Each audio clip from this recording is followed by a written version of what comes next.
everyone. Welcome to this episode of the Truth in Data podcast. I am Kim, and with me I have... I'm Debbie. Our Hexordian leader, Jessica, is not able to be on this episode with us today, but we're going to go on through without her talking about digital scams today. So I think, Debbie, we've kind of talked about this. We've known several folks that have been victims to scams, right? We have, not just only in law enforcement, but also in our personal lives. Yeah, and I think older folk are oftentimes a little bit easier targets sometimes, just because technology may be a little bit odd for them anyway. But I've known of some young folks that have really been taken advantage of. Absolutely. I've known people to fall victim to, a pop-up on their computer or a text message. The famous one right now, the pay your highway toll. That's a common one right now. I've known several people to fall victim to that. Because they legitimately take those roads and, they're like, oh, I must have done something, and they click on the link and they pay it. Right. And then it's not really, it wasn't a legitimate fee. And so now someone has got their banking or their credit card information, and exactly. Are they only going to charge you the, $14.99 that they say, or did they actually take way more? Right. Also, right, it's a total risk. Yeah, we've also got to think about all the data breaches that have happened out there, and all of the piles of our data that's out there that folks are like harvesting from. I've known of a few folks that have gotten some very targeted messages, and it's been related to some data breach information where they said, you know what, I haven't had that account in like 5 years. I'm like, because they're working off of old data. So it's a challenge for folks to be able to keep up. Oh, absolutely. Almost everyone's data has been involved in a data breach at this point, and a large amount of our data is on the dark web for sale. And yes, while a lot of it is maybe old, some of it's not. And people are getting targeted, with emails. I probably get phishing emails a couple of times a day in at least one of my email accounts. So it absolutely is a real problem. Well, let's talk about those. So your phishing emails that you're getting on your email, you get this email and it looks legit, right? Some of them do. I think by this time, a lot of us know the things to look for, but yes, a lot of them do look legitimate if you are not being if you're not being careful, if you're not being observant, if you don't know what to look for. But yes, a lot of them look legitimate with logos, with almost the same email domains, but there are definitely things that you can look for in those emails. But yeah, a lot of them do look legitimate. Absolutely. And it's very easy for these folks to actually create this, cloned website to make it look exactly like the other. If something's out on the web and someone has, a business has a business presence on the internet, it's easy for someone to just basically go do a copy off of that website and to make some modifications to it and then present it to you in an email or in a link going to that again. But behind the scenes, really what's going on is that you're not going to the real website. You're going to the fake website where someone is taking your information and they're stealing your money or just your details. So yeah, those are not good. So some things we could do about that then, just look for typos, I think, and grammar that's not right. Absolutely. And a lot of times the logo will look slightly off or pixelated, or it may not be the exact logo. They have created an almost duplicate of the logo, or they have taken the logo but a lot of times it looks off, or sometimes the entire document or email that you're getting is actually a screenshot, a picture, and you can sort of tell.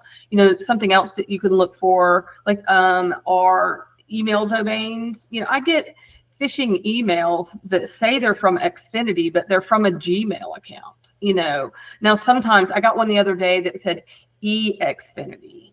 It was trying to make it look like it was from Xfinity, but the domain was exfinity.com. And if you clicked on that, it's not taking you to the actual Xfinity website.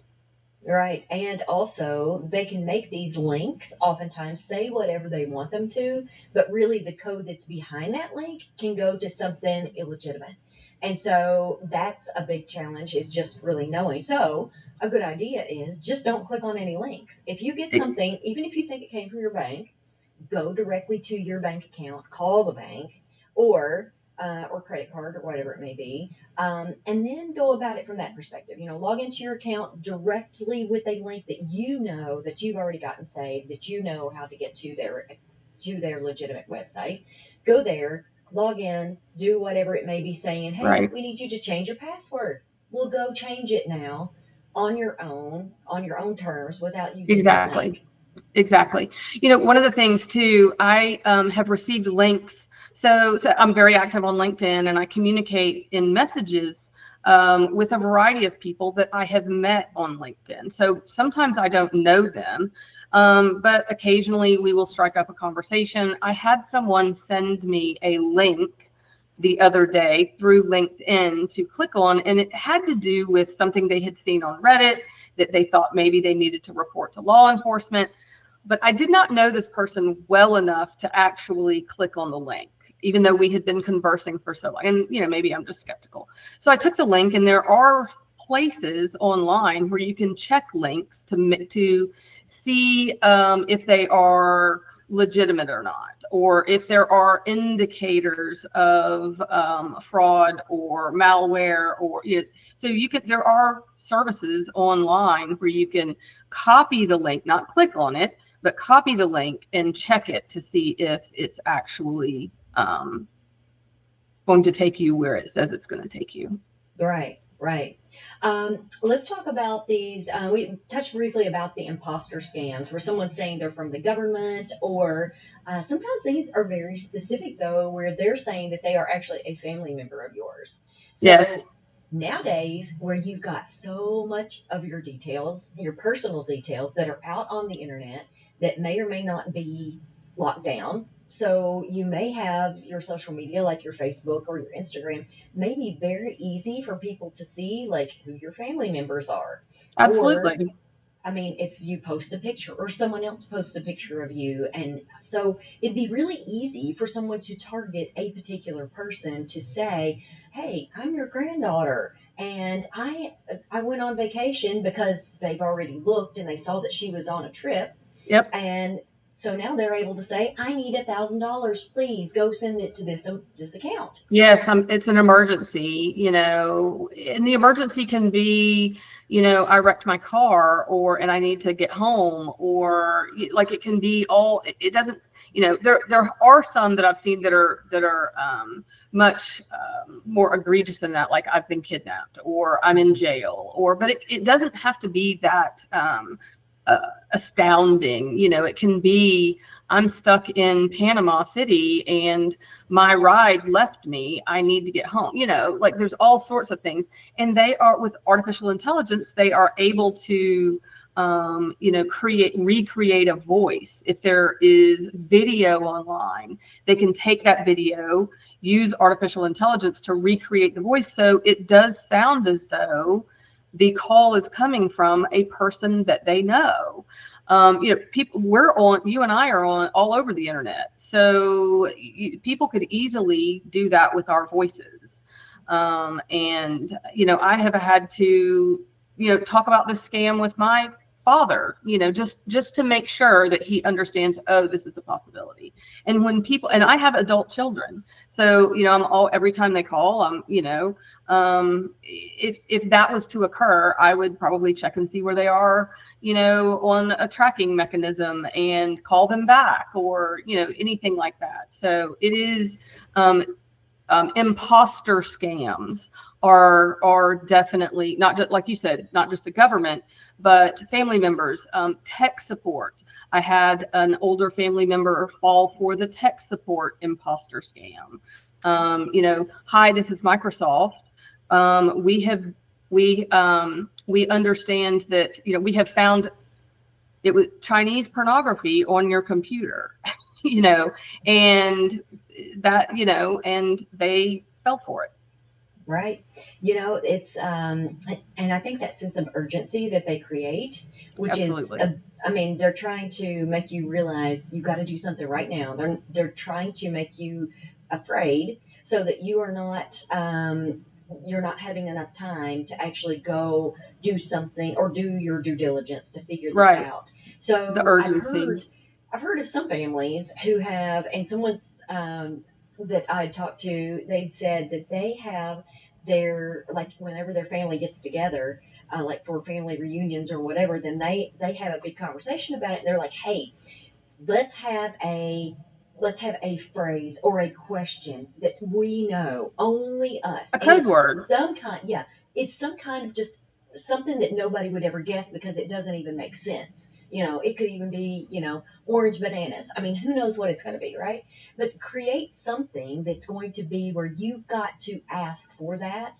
And so, I've even heard some funny stories where people were like, people traveling and then they were a bit, groggy from traveling, and they were like asking them the code or the question to make sure that it was them, just because Right. they didn't sound like themselves. So that's a good idea, right? It is a good idea. So that's very good. The other thing that I've known I've known of a couple of people who've actually ended up sending me some links and said, "Is this legit?" Were the romance scams. And, right. Yes. Oh my gosh. So one of them, interestingly enough, after I started doing a little bit of research into one of them, my friend had ended up being like in their crosshairs or being, somebody targeted for them because they had their hometown was the same name of a hometown that was like several different places, like across the world in different countries. Yep. And for whatever reason, this just happened to be the name of a town that they targeted. And they were looking for everybody who lived there in that hometown. But it ended up being that they had all these people across the world because this is a kind of popular name of a town. So that ended up being something. And I was like, no, look at all the people they're friends with. They're all friends with people in this town, but from all over the world. So this is not somebody who just happened to be a pal of yours down the street. This person is actually in another country, in the same town in another country. So interesting. So yeah, that was one thing, which that was again just trying to make it seem legitimate, right? Right. So yeah, that also, you can drop, if someone sends you these pictures for these romance scams and they start sending you photographs and start chatting with you, then they can easily, if you've got pictures, you can drop those into a search engine to find a reverse image. Yeah. Find out if they're somewhere else or somebody else. If they're somewhere else. So, romance scams, you and I have been in sort of ICAC world forever, and we understand what grooming is for children. But essentially, romance scams is grooming for adults. And they are, they build emotional relationships with them online. And this could take, days, weeks, months. I've known people to carry on these things for years, and eventually they end up asking for money. And they're fake profiles on dating apps or like all of these things that go into these romance scams. And I've said this before with regard to grooming children, but attention is a powerful drug. And making they are literally making someone feel emotionally attached to them, and when they ask for money, that's where the scam starts. Absolutely. And this kind of goes along. I'm hoping that we're going to be able to do a whole episode on this, but this kind of goes along with folks are getting oftentimes, I can't tell you how many times a day or, even within a week, numerous times, that you'll get these messages that just say, hello. Oh, I get the text messages. Yes. I'm immediately block and report them. Yes, absolutely. Which is great to do. But here's the thing. Why are they doing that? Because it works. They wouldn't be doing this if it didn't work. But They have there probably are sent it to thousands of people, at and if they least. get 3 or 4 that say hi because somebody's lonely, then that's where that starts. Absolutely. And then they'll end up in a conversation and then they just pull you in more and more. And there's actually a term for that that's called pig butchering. It's a whole scam that we're hoping to do a whole episode on. We'll be able to tell you about later. But Yeah, well, it's a I mean, real thing. there is an entire movement around pig butchering, thank goodness. And Operation Shamrock and Aaron West that started that. So we definitely want to try and have an entire episode about that. But it is, so I will say that I'm so happy that someone is concentrating on something like this, because unfortunately, commonly what happens in all of these digital scams is, unfortunately, a lot of local law enforcement do not know how to investigate these. They're busy concentrating on so many other things, and these in their own jurisdictions probably are just a few get reported, and so they have not prioritized them, and therefore they don't have the training or the skills or even know who to call sometimes to actually report these types of crimes. So, I'm glad that these types of crimes are getting more attention, and training is rolling out, and awareness of these things is rolling out. So I'm really happy that things like Operation Shamrock are developing.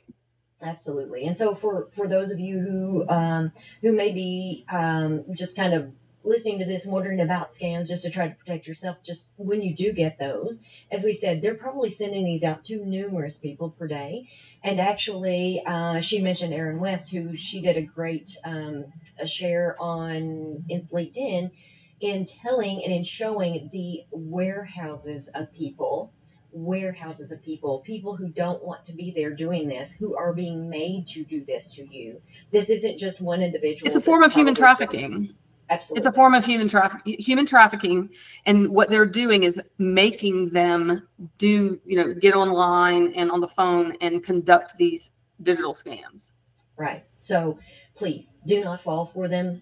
Just delete and report and move on. And I hate that whole situation, but hopefully I'm thankful as you are that we're able to at least have some good help that's out there for folks now. If you're in law enforcement working those types of cases and don't necessarily know where to turn, look up Operation Shamrock. They've got some good resources online for you to help point you in the right direction so you can get some help from that. Absolutely. And we'll drop that in the resources, some links in the resources portion of the podcast. Absolutely. Well, let me tell you one that I started getting, which I was, the first couple that I got, I was like, what did I submit to? I know what you're about to say. Yeah, it's the employment ones. I'm right. Like, who is sharing my yes. resume around? Who's doing that for me? I didn't sign up with a headhunter. How did this happen? Right. I've gotten two types, I guess. So one is headhunter, and then another one is, like a job offer, or would you want to apply? And it lists the salary or the hourly wage, and that it's super easy, and it makes it sound very attractive. And I'm getting these mainly by text message. Is that how you're getting them? Okay. Yep. That's exactly how I'm getting them, which makes me feel as though this may be like a spinoff from the hi, hello, how are you type of deal, right? Yes. So, so I don't know. That's a good question. We'll have to ask Erin if we get to talk to her. Absolutely. So yeah, definitely those are just getting more and more popular. I feel like more and more people are telling me about those. So again, don't click on them if you think that someone's trying to. If it sounds too good to be true, it probably is. I've heard other people make posts about them, like almost humorous posts on LinkedIn about the employment scams, like, hey, anybody looking for a job? And they post the screenshot of the text message, and it's meant to be humorous, because honestly, if you even know a little bit about what to look for, it's obviously a scam.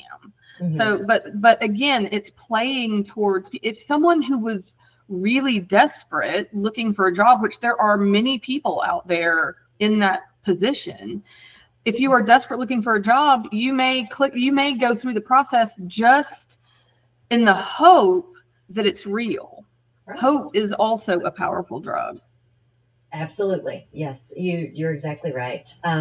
Also, another one that I get oftentimes are a delivery. You got a delivery that can't be delivered, and it's being held at Yep. the post office, or click on this and go see what this is. And I'm like, and I have to be honest, as much stuff as I order online, because I never go to stores anymore. I always as much look stuff just as to I make order- sure that one's a scam. I I'm do not gonna too. lie. I do too. I don't actually click on it, but I'll go back and look and say, what all have I ordered lately? Is this actually something that's being held at the post office? I don't know. So I get those via email and text message. Yes, so do I. Yeah.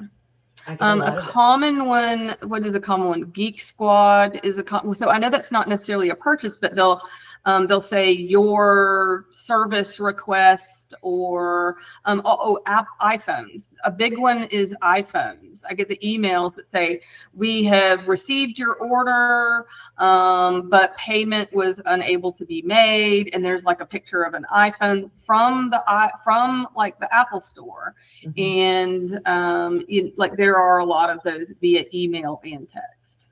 There are those, and then like the ones I get from the Geek Squad, they actually have like a PDF invoice attached. Mm-hmm. And then I'm like, so again, don't just go clicking around. You know what's so hard is like we know what to look for, and I hope most young people now sort of know what to look for. I know I have, young adult children, and it's funny because they're telling me these things. Hey mom, don't click on that link.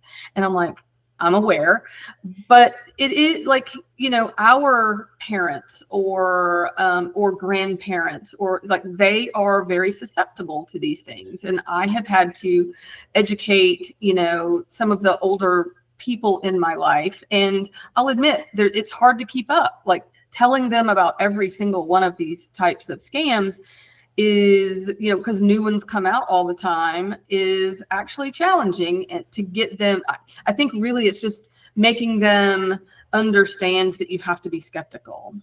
Absolutely. I think that's huge. I think it's just a mindset. It's a mindset of, you absolutely don't give your banking account information out unless you have gone to the link yourself directly from a legitimate way to get there.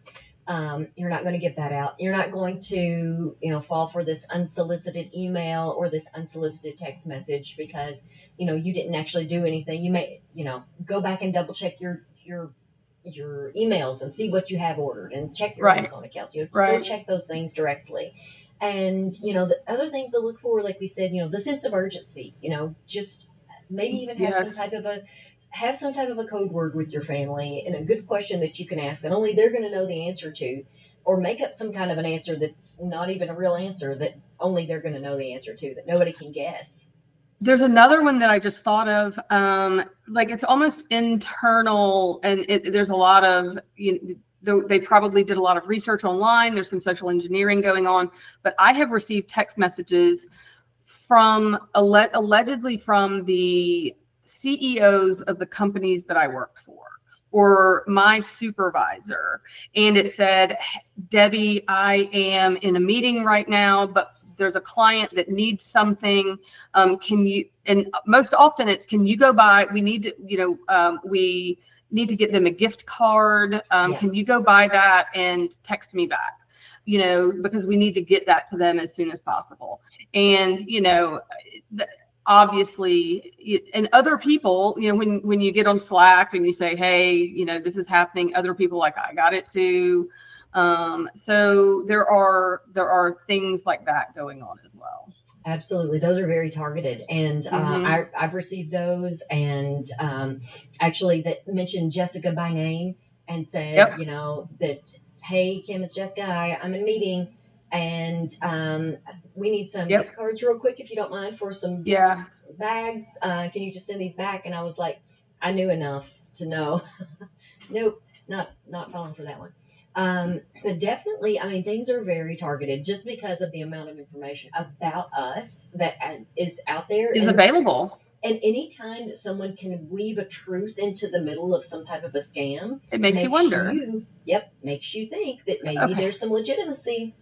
I thought of one more, and then I want to talk about sort of how these scams like occur. We've sort of dived into it, but I received a call the other day that said there was a warrant for my arrest, and which always makes me giggle just a little bit. But it said you missed jury duty, and you haven't responded to any of our emails or any of like you haven't responded to why that occurred or anything like that, and we're getting ready to send deputies to your house to arrest you unless you pay. You can pay your fine now, or whatever. So and they called me 3 or 4 times, and I indulged it for a minute, just to see what the scam was going to be, and then I just blocked them, knowing, first of all, that's not how that works. But there was a part of me that was like, did I have missed duty? I know. But I knew that they weren't going to come arrest me at my house because of that. So, but there was a part of me. So they do weave truths or possible truths into their scripts. Sure. And what about your car warranty being out? Oh yeah, that's been the funny one, that everybody talks about for years. Yeah. But they still call, and we still get those in the mail daily. Mm-hmm. I'm like, it's working somehow, because I mean, it's one thing for something automated to be able for you to get that, right? But for somebody to truly send something in the snail mail to you nowadays, still, I'm like, how is this actually working? Right. But apparently it is, because there's some money behind it somewhere. I have to be super careful because I have probably 9 different email addresses, and both, like, everybody's super busy right now, and trying to get through all of the things. I'll admit I've accidentally clicked on a couple of things, or just because I was in such a hurry, or considered something more than maybe I should have, but only because we all have so many things going on, and trying to just plow through things, and things can be missed. Absolutely. So I think it's just, I have had to slow down just a bit when I was, trying to plow through emails. Right. Now, I'm going to go ahead and tell you about one that I know that several folks have fallen to as of late, is Facebook Marketplace. So people will post something on Facebook Marketplace, and they will say, it'll be something that'll be really nice, and it'll be like from a town over from where you are, and they'll post it on like your town's group, and they'll say $500 will hold it, but pick up by weekend or whatever it may be. Yeah. And then a finally, deposit. Thank goodness, people have finally, like in the town that I live in, because they kept on and on and on posting these things, people were like, this is a scam, don't do it. This is a scam, don't do it. So that's great. But I mean, how many times has it actually worked for them where these items don't actually exist? I've actually known of like folks that had wanted some and had purchased online some like heavy equipment, like from another state, that didn't even exist. But when they did their due diligence and went to look, that was actually a dealership or a a machinery type of place that would actually have those types of things. But these people were operating not even with the same name or anything, but similar enough that people were like, oh yeah, it's probably related to that. Yeah, I see the address, the physical address of where this is, and they're able to even look on Google Maps and see that type of machinery sitting there. I'm like, okay, why would I not? I know another law enforcement officer who put a deposit down on a piece of furniture and went to pick it up, and the address didn't even exist. Didn't pay for the whole thing, but put a deposit down.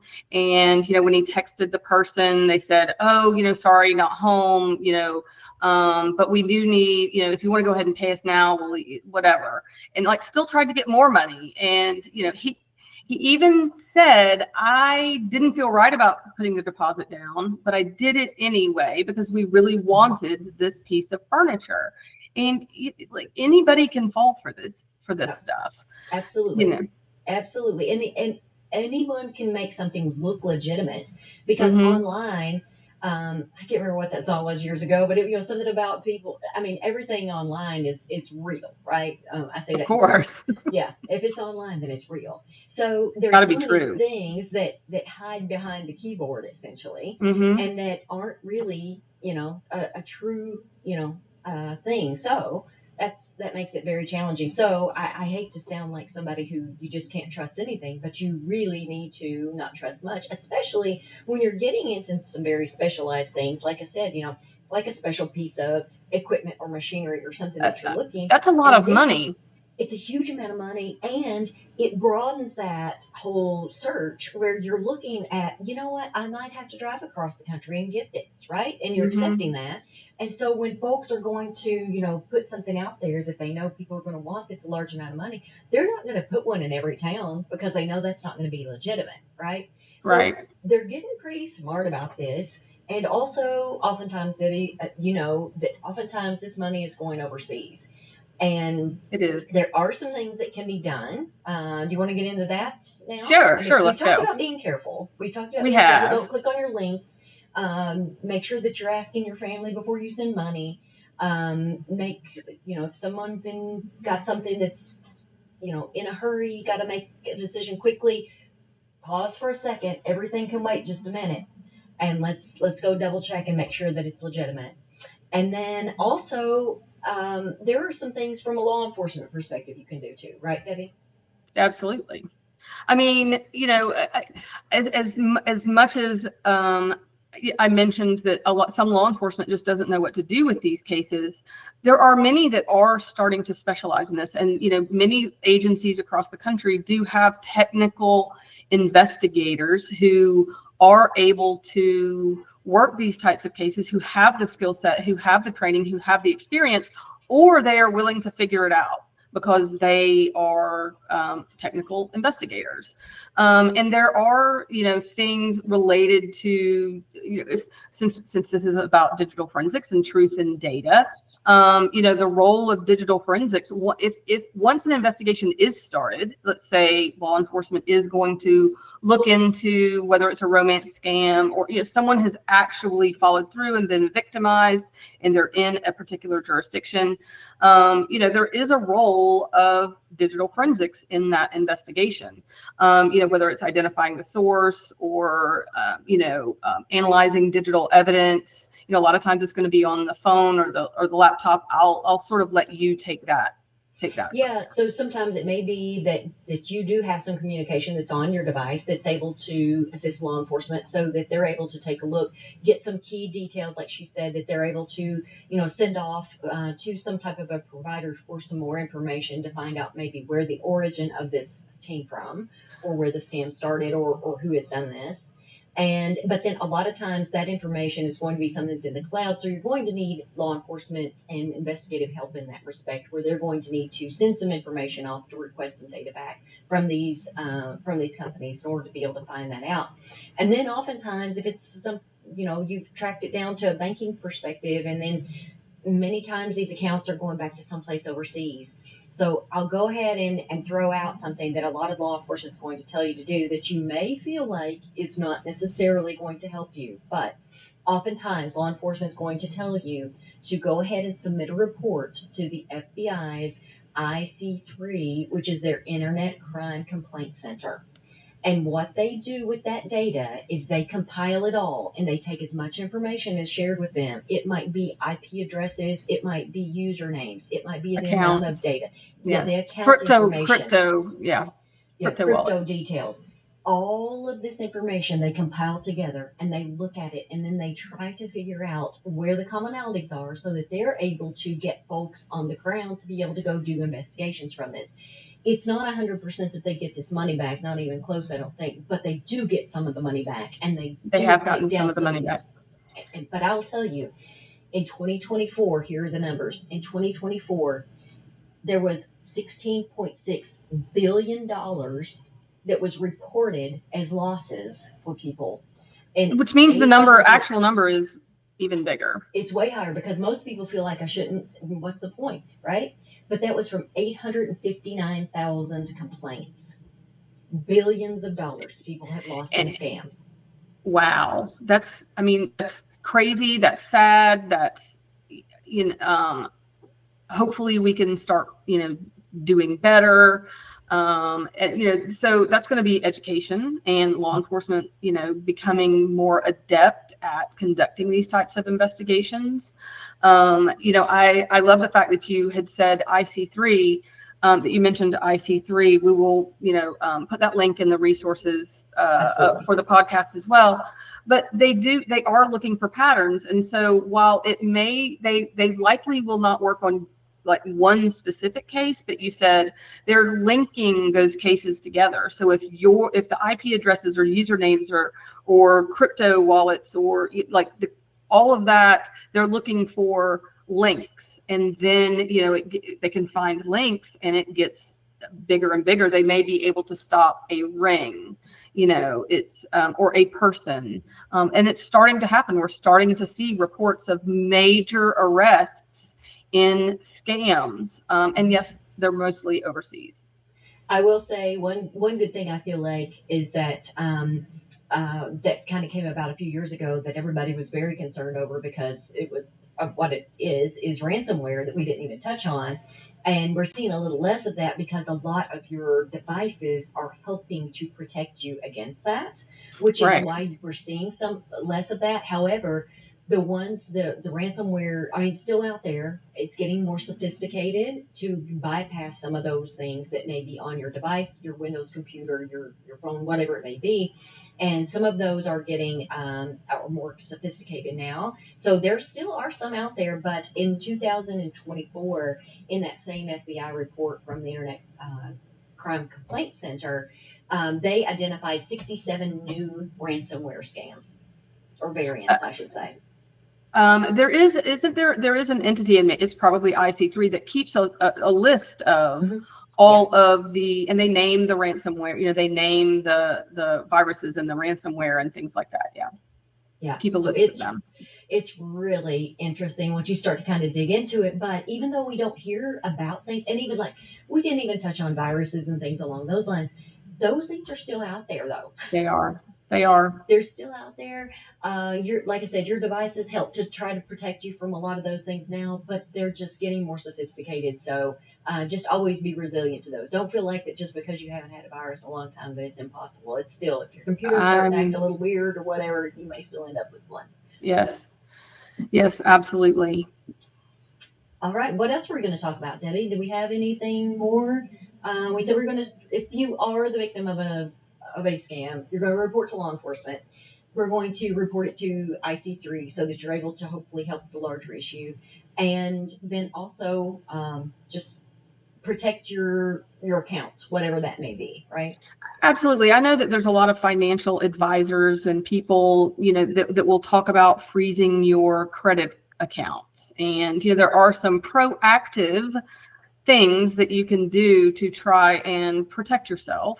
And one is freezing your credit card accounts, and you can unfreeze them and I don't mean like where you can't charge on them, but you freeze your credit so that no new accounts can be made. And, if you want to apply for a mortgage or an auto loan or a new credit card, you can unfreeze it and then freeze it back. So I know that there are some proactive things that you can do. Change your passwords often. Like you said, if you do feel as though someone is not being honest, say, trying to get, bank account information, like you said, hang up or, call your bank and see if that's them, or call Geek Squad or call Xfinity, or, be proactive in protecting yourself. Absolutely. So just protecting and not giving out the keys to the kingdom, so to speak. Don't give out your passwords. Don't give out your bank accounts. Most legitimate companies now are not going to ask you for your password. And be careful. Even there are scams that go along, even with their two-factor authentication for folks that are trying to, get you to give them a code. So just be very careful when you're doing that as well. So it's a dear friend of mine who even works in the cybersecurity space. She got scammed by someone who was saying they were Verizon. So it was so personalized in the way they did it, though. And again, she was in a hurry. She was, trying to take care of 14 different things at once and was just, fell to it before she even knew what happened. So it happens. It does. That's If right. it can happen to people who are in the industry, it can definitely happen to anyone. Absolutely. The thing is, stop the bleeding, get help, change your Mhm. passwords, call law enforcement, and do the best that you can with that. Agreed. All right. You have anything else with this one, Debbie? I don't believe I do. All right. Well, thank you all for listening, and we'll see you next time. Bye. Bye.